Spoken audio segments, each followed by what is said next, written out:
즐거운 생활백서 매주 금요일은 국민권익위원회와 함께 생활 속 놓치고 있는 권리를 찾아봅니다. 여러분 스포츠 좋아하시죠? 특히 올 7월에는요 파리올림픽이 예정돼 있습니다. 스포츠 분야에도 근데 인권 침해나 비리 신고 사건이 발생하는 경우가 있어요. 해당 민간 체육단체의 징계를 요구하는 스포츠윤리센터가 운영되고 있다고 하는데 이런 민간 체육단체는 이런 징계 요구를 받고도 경미하게 처분하거나 징계 결정을 지연하는 경우가 있다고 해요. 그래서 국민권익위가 관련해서 개선을 권고했다는데요. 자세한 내용 들어보죠. 국민권익위 경제제도 개선과 김동현 사무관 직접 모셨습니다. 어서 오세요. 예, 안녕하세요. 네, 먼저 스포츠윤리센터에 대해서 설명 좀 해주실까요? 예, 우리나라 스포츠의 비약적인 발전에도 불구하고 과정보다는 결과 위주의 승리 지상주의가 있는 것도 사실인데요. 이로 인해서 이제 폭력, 성폭력, 승부 조작, 입학 비리, 횡령, 배임 등 비정상적 관행들과의 비리들이 그동안 대한민국 스포츠가 이루어놓은 수많은 업적들을 한순간에 무너뜨릴 수도 있습니다. 그래서 지난 2020년 8월부터 체육인의 인권보호와 스포츠 비리 근절을 위해 스포츠윤리센터가 설립되어 운영 중인데요. 윤리센터는 스포츠 분야 인권 침해 및 비리 신고 사건을 접수 처리 후 해당 체육단체에 징계 요구를 하고 있습니다. 그렇군요. 이게 어떤 체육단체들이 해당이 되나요? 그리고 스포츠 분야 인권 침해나 비리 같은 건 어떤 것들이 있는지도 궁금한데요. 징계 요구 대상이 되는 체육단체로는 대한체육회 산하의 71개 그리고 장애인 체육회 산하의 32개 단체가 운영 중입니다. 우리가 알고 있는 축구, 야구, 배구, 농구 등 대부분의 종목과 관련된 단체들이 해당되고요. 네. 스포츠 분야 인권 침해로는 감독, 코치, 선수 등 체육인에 대한 폭력, 성폭력, 괴롭힘, 차별이 있고요. 스포츠 비리로는 단체 및 대회 운영 관련한 금품 수수, 횡령, 배임, 운동 경기 중 발생하는 승부 조작 또는 편파 판정 그리고 체육 관련 입시 비리 등이 있습니다.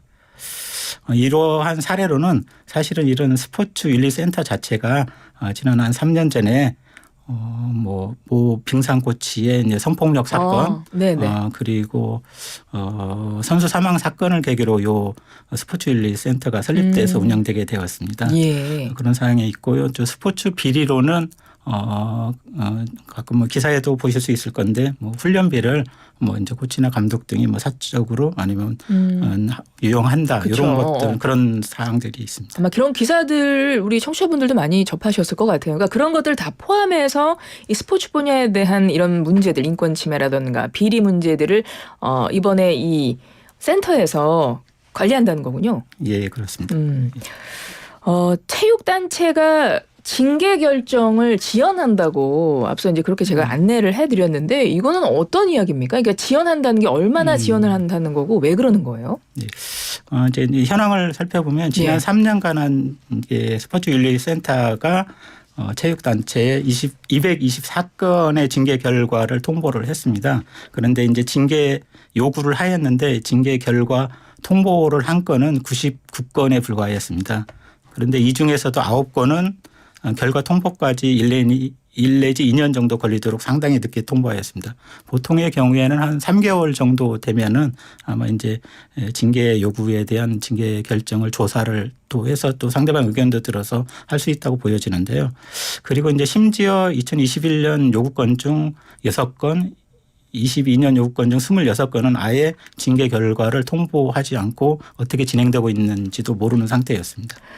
그러니까 이런 일이 발생하면 스포츠윤리센터에서 징계를 하라라고 요구를 하는데 그에 맞춰서 그 이제 단체들이 그렇게 해줘야 되는데 지연하고 있다. 혹은 지금 아예 통보도 안 한다. 지금 이런 말씀인 거예요. 그렇습니다. 근데 사실 잘못이 아예 없어야 되겠지만 잘못이 이렇게 생겼을 때는 그에 대한 상응하는 책임도 묻고 그래야 사실은 우리 운동선수도 보호하고 스포츠도 발전하는 건데 이건 좀 문제가 됐을 수 있을 것 같습니다. 징계 결정을 지연한다. 구체적으로 어떤 부작용들 생각해 볼 수 있을까요?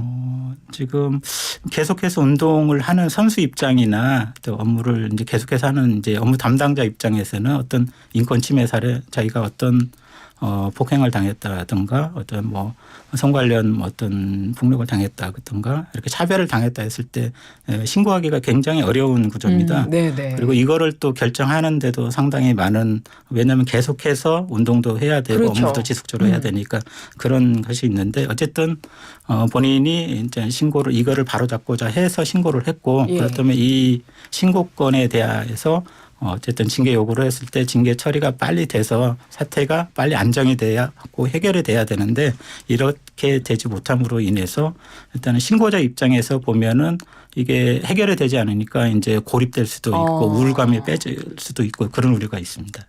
결국 우리 스포츠 발전에도 저해하는 요소가 될 수밖에 없겠네요. 예, 그렇습니다.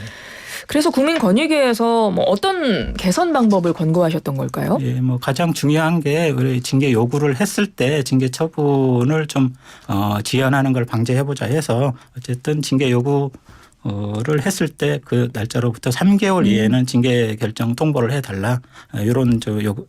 개선안을 마련을 했고요. 예. 그리고 징계 혐의 대비 부적정한 징계 처분 시에는 왜 이렇게 됐는지 어떤 보고 내용에 이제 설명 의무를 좀 부과하도록 하고 또 왜 이런 사유들 뭐 불기소 처분 통지서나 뭐 판결문 등 근거 자료를 좀 제출하도록 하였습니다.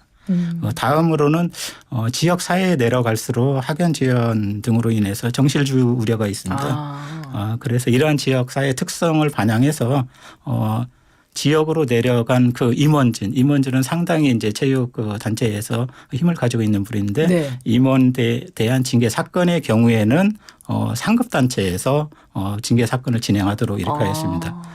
뭐 예를 들면은 시군 자치구에 있는 모 협회의 체육단체 임원에 대한 징계 사건은 그 상급 단체인 시도 광역에 있는 체육단체에서 진행하도록 해서 좀 정실주의를 좀 깨보자고 했습니다. 그리고 무엇보다 이제 젊은 세대들은 채용 과정의 공정성을 굉장히 원하고 있습니다. 그렇죠. 예. 네. 그런데 채용 업무 관련 비행위자에 대해서 징계 감경을 제한하는 규정이 없었습니다. 징계 감경이라는 건 뭐냐면 어쨌든 이 사람이 업무를 수행하는 동안 뭐 또 포상을 받든가 해서 어찌됐든 좀 정상을 참작해서 조금 징계 수준을 내려준다 이런 건데 채용 비리 행위자에 대해서는 징계 감경을 금지하도록 하였습니다.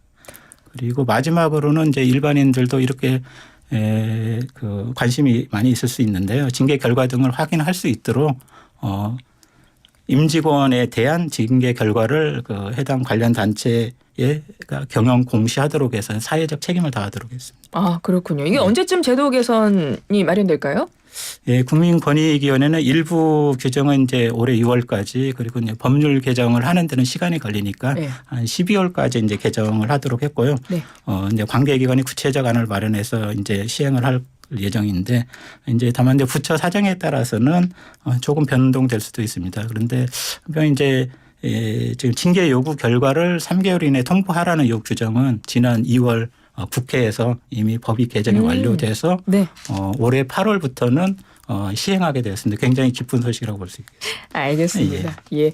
이 공정한 스포츠 환경이 조성이 됐으면 좋겠고 이제 7월 말 개막하는 파리 올림픽에서 우리 선수들 정말 멋진 경기 펼쳐서 이런 것들이 다 힘이 되니까요. 국민들에게 희망 줄 수 있기를 바라겠습니다. 국민권익위 경제제도 개선과 김동현 사무관이었습니다. 사무관님 고맙습니다. 네, 감사합니다.